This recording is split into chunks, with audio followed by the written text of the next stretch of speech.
Жалал-Абад областынан барлық шаарынан келди. Анан кече өтө жакшы өттү. Ийгиликтер болду.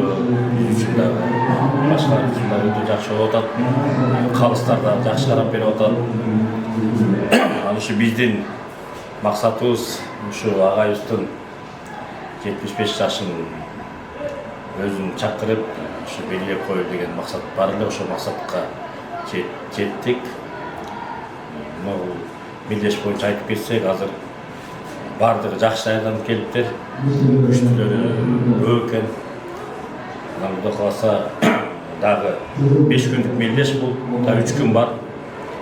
Күчтүүлөр утуп атат. Калыстар жакшы карап берип атат. Анан эми белгилеп кетсем, бул балдар өспүрүмдөр спорт мектеби тарабынан дагы медаль, дипломдор ошол жагынан каралды. Анан жакшы приздер бар.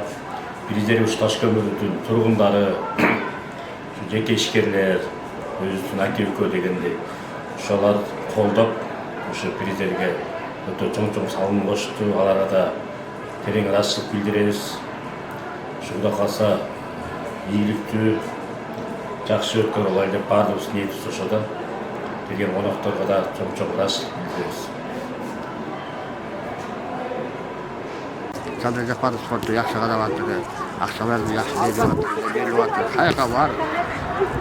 Жакшы биздин элдерге, Азияда, Мирде чыгып атыр. Бул дагы ошо биздин президент үчүн кылган эмгеги.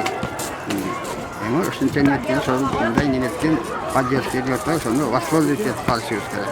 А будан 30 жыл мурун эмне болду? Эчтеке болгон жокпуз. Эчке жокпуз. Мына Кудайга шүгүр, ошо мен ачыгын айтам. Жалал-Абад болгондон бери спортубуз көбөйө баштады. Мына Олимпиададагы финалда бокстун балалы чыкты. Буларды ушу президенттин небеси. Göz карашы, спортко göz карашы. А болбосо мурунку 30 жылдан мурун деле чыга бербейдик. Кимеки? Жок. Анда жок эле. Ана эми Кудайга шүгүр. Эми айтарым бардык кыргыз халкына дайыма ден соолук каалайм, ынтымак каалайм, өкмөтүбүздүн өнүгүүсүнө дайыма ушинтип жакшылыктардын ичинде жүрөйүн.